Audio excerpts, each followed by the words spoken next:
ഇപ്പം ഈ അടുത്ത കാലത്ത് ഈ ഡീറ്റോക്സ് എന്ന് പറയുന്നതാണ് ഏറ്റവും ഭയങ്കര ഒരു സംഭവമായിട്ട് കേൾക്കുന്നത്.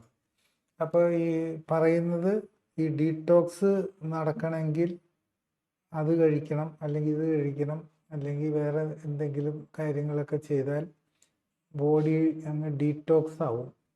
അപ്പോൾ ഈ ഡീറ്റോക്സ് ആവുക എന്ന് പറയുമ്പോഴും ശരിക്കും പറഞ്ഞാൽ നമ്മൾ ഈ ലിവറും കിഡ്നിയും ഒക്കെ വേണ്ടേ ഇത് ഡീറ്റോക്സ് ചെയ്യാനായിട്ട്. അപ്പം ഈ ഡീറ്റോക്സ് ആ ആ ആ പ്രവണതയിൽ എത്രമാത്രം ശരിക്കും സയൻസ് ഉണ്ട്? ഈ ഡീറ്റോക്സ്, ബോഡിയെ ഡീറ്റോക്സ് ചെയ്യണമെന്ന് പറയും.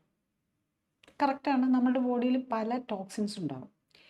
പക്ഷെ ബോഡിയെ ഡീറ്റോക്സ് ചെയ്യണമെങ്കിൽ നമ്മളുടെ എക്സ്ക്രീറ്ററി ഓർഗൻസ് തന്നെ വേണം. അത് ഒരു മരുന്നിട്ടെന്നും കരുതി ഒന്നും ആർക്കും ഒന്നും ചെയ്യാൻ പറ്റില്ല, ഒന്നും അത് പോവുകയില്ല.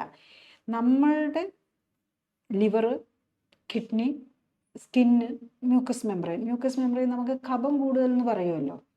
അപ്പം ഈ കഫത്തിൽ കൂടെ ടോക്സിൻസ് പുറത്തേക്ക് പോവുക. അപ്പം ഈ ടോക്സിൻസ് കൂടുമ്പോഴാണ്, നമുക്ക് പറ്റാത്ത എന്തോ വരുമ്പോഴാണ് ഈ കഫം കൂടുന്നത്. ആ ഒരു സിമ്പിൾ കാര്യം നമ്മൾ മനസ്സിലാക്കണം. അതുപോലെ നമ്മളുടെ സ്കിന്നിൽ കറുപ്പ് നിറം വരുമോ, അല്ലെ ചൊറിച്ചിൽ വരുമോ, അല്ലെങ്കിൽ ആൾസർ വരുമോ ചെയ്യുമ്പം ഏതോ ഒരു ടോക്സിൻ, നമുക്ക് പറ്റാത്ത സാധനം ബോഡി ഡയറക്റ്റ് ചെയ്ത് സ്കിന്നിലേക്ക് വിടുവാണ് അത് കളയാൻ. അതായത് ലിവറിനും കിഡ്നിക്കും കളയാൻ പറ്റാത്ത സാധനങ്ങൾ സ്കിന്നിലേക്ക് കൂടെയാണ് അതുള്ള. സ്കിന്നിൻ്റെ സ്വെറ്റ് ഗ്ലാൻസ് ഒരു എക്സ്ക്രീറ്ററി ഓർഗനാണ്. അതിൻ്റെ ഈവൻ അത് ഉണ്ടാക്കുന്ന ഓയിലുണ്ടല്ലോ, നമ്മൾ സ്കിന്നിലൊരു ഓയിൽ നമ്മളെ പ്രൊട്ടക്റ്റ് ചെയ്യാനും ഉണ്ട്. അതിൽ കൂടെയും ചില ടോക്സിൻസ് പുറത്തു പോകും. മറ്റേ ഓയിലിൽ ഡിസോൾവ് ചെയ്യുന്നത് അതിൽ കൂടെ പോകും, വാട്ടറിൽ ഡിസോൾവ് ചെയ്യുന്ന ടോക്സിൻസ് സ്വെറ്റിൽ കൂടെ പോകും. ഈ കാര്യങ്ങളാണ്. അത് നടന്നാൽ ഇപ്പം ലിവറിനെ പ്രൊട്ടക്റ്റ് ചെയ്ത് ലിവറിനെ ആക്റ്റീവ് ആക്കുക, കിഡ്നിയെ ആക്റ്റീവ് ആക്കുക,